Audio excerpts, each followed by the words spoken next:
Greetings, everyone, and welcome. It is May the 18th, 2025. It is late in the evening in Moscow and in Kyiv. And as you can tell by the thumbnail and the title, the next 24 hours are going to bring many changes and understanding and potentially a look at the future of the war that Russia is waging in Ukraine, that terroristic, horrible war they're waging. Tonight, Vladimir Putin will be speaking on state TV. This is a pre-recorded interview. I do have a couple of the questions that he was asked by Zarubin, and this is why I have the title that I do. He dropped a big hint in one of the questions that will be really on the table tomorrow in his conversation that is scheduled to happen with Donald Trump at 5 p.m. Moscow time. We shall see. We'll be on top of it. But he drops a very big clue. Thank you for being here. Thank you for sharing. Thank you for doing all that you do.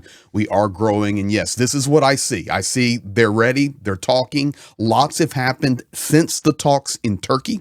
We know that. But additionally, over the last 24 hours, including a lot of activity in the last 6 to 8 hours, has unfolded in many places, all leading up to the conversation between Trump and Putin tomorrow. I'm going to share all of that with you. And then at the end, in 6 or 7 minutes, I'm going to play the Putin questions and also the other hint that Russia is giving tonight. At least this is what they're saying. We shall see. Here we go. The first thing we need to look at is Rubio. The Secretary of State of the United States had a phone call with Sergei Lavrov. They had a conversation, and the results of that are this. And for one, one's really weird for me, to be honest with you, but we must make positive progress in the next few days. This is what he conveyed to Sergei Lavrov, the foreign minister of Russia. He said, "We informed the Russians that Congress will pass sanctions legislation unless progress is made in the Ukraine talks. Congress passing a sanctions bill on Russia is something we cannot stop or control." I actually sent Gertis a message about this. I said, but for me, this is really strange because it's almost as if Marco Rubio, who's the Secretary of State of the United States, and the Donald Trump, I don't want to call it a regime or team, we'll leave it at team, already passing the buck that, hey, if you don't come to the table with us, make some headway here, it's not going to actually be me or Trump putting the sanctions on you. Congress is the one that's pushing to put the sanctions on you. So little interesting wordplay there. And yes, I did pay attention to it. Now, we also had the response from Sergei Lavrov. Similar time, he comes out with the response. Lavrov confirmed to the United States Secretary of State that the Russian government is drafting a document. This is what they're always doing, drafting a document outlining the demands that are necessary for a ceasefire.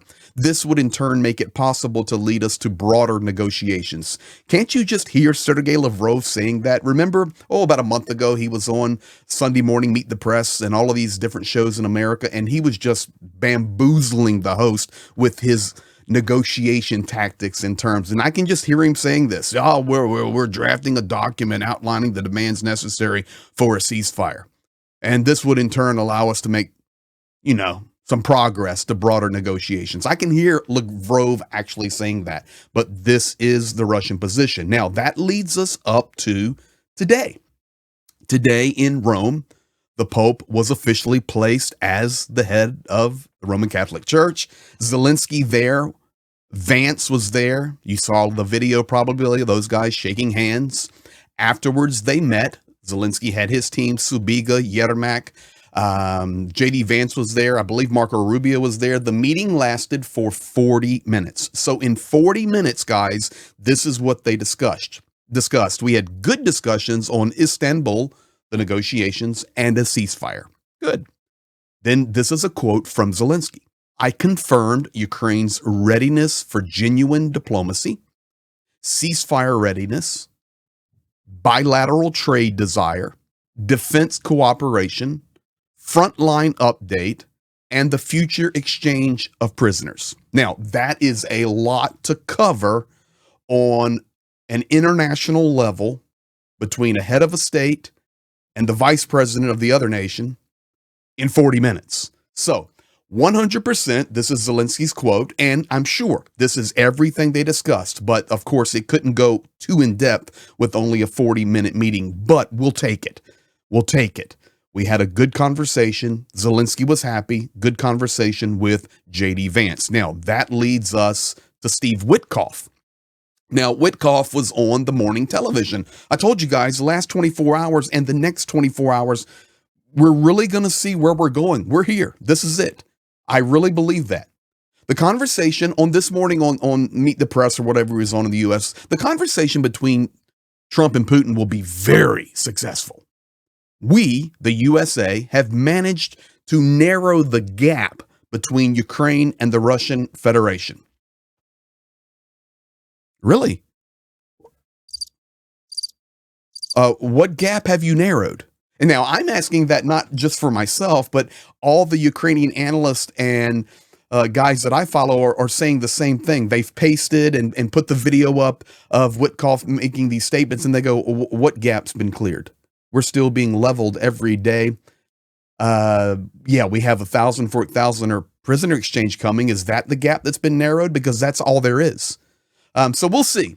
I will tell you this as a side clue and a side note. Witkoff also on that morning program not only talked about Ukraine, but he talked about the great work that he has done in regard to negotiating for Iran. I can confirm to you 100% that the Iranians have came out just hours ago and said everything that Steve Witkoff said on that morning show was a lie. That is what the Iranians have said. So, you know, if the Iranians are saying that and the Ukrainians are going, what are you talking about narrowing what gap? I guess that means we don't place too much confidence in Witkoff. However, it is the envoy to Russia, Ukraine, and the Middle East, and we see this is what he's spinning going into the conversation tomorrow. Now, let's get to the big boy here. Vladimir Putin interviewed prior, but it's dropping tonight.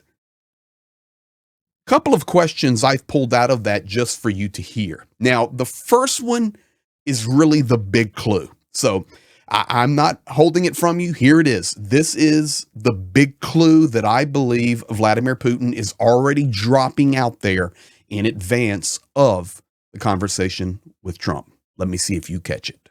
Now, some common ground with the Americans is starting to emerge, become visible. You know, Americans, both the people and leadership, including the president, have their national interests, which we respect. We expect they'll treat us the same way. Did you catch it? Did you catch it? Yeah, we're having some common ground. The Americans have their own national interest. That could be, you know, the Gulf of America, Canada, the 51st state, threatening Greenland, whatever. And we don't mess with them. So we fully expect that they will respect our national interest. That is the big clue. Listen, this is preparatory for that phone call tomorrow. This is dropping tonight, going for the Russian people. And I can tell you right now that tomorrow Donald Trump will hear this statement. Listen, you're doing your thing over there. You know, you got your tariffs and you want to sanction and you want to do this and you want to play, you know, rock and roll piano for Journey and you want to, you know, just blast your great heroes like Bruce Springsteen, the boss, out of the water. And, you know, you want to rant and rave. So that's you. I'll leave you alone. I don't mess with you and you don't mess with me. This is what's going to happen most likely on that phone call tomorrow, as it will be narrowed down to you have your interest and we have ours. We respect you. You respect us. That's the big clue.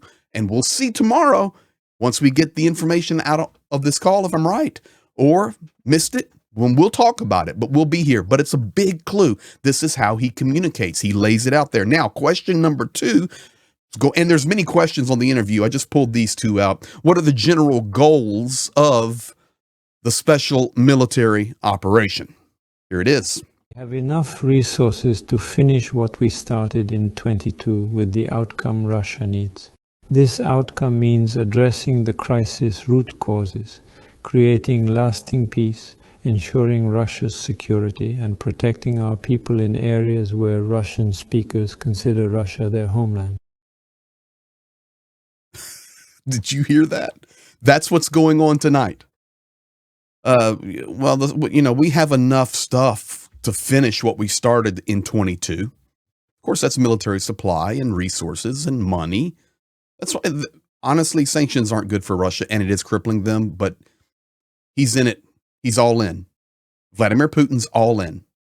And that's what the rest of the world needs to understand. Additionally, he says, we have to finish what we started, and that is get at the root causes and eliminate them.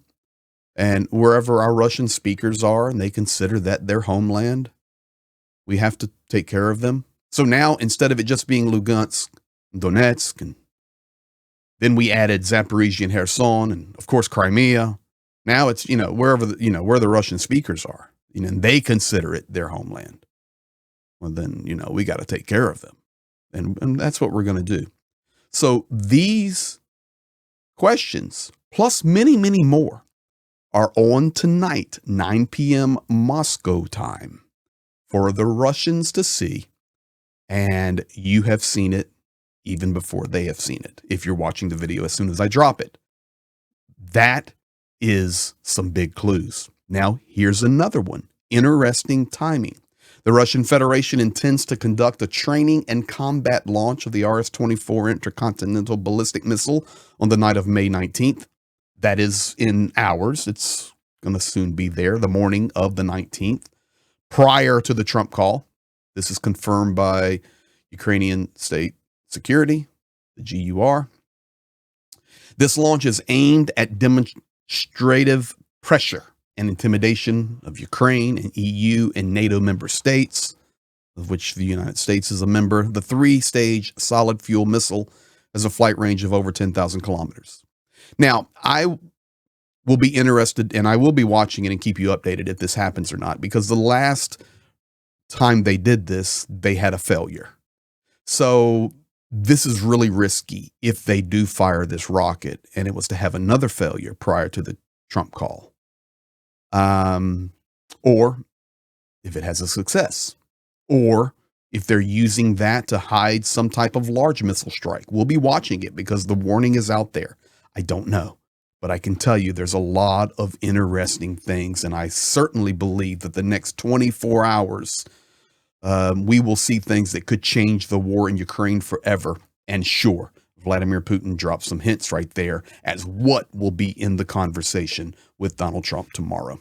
Thank you. Thank you for being here. Thank you for supporting. We're growing. Thank you for taking the moment to subscribe and like and comment. What are your thoughts on some of these things I've shared with you today? I look forward to interacting with you. Be blessed, and we'll be back at you. We're watching everything. Bye-bye.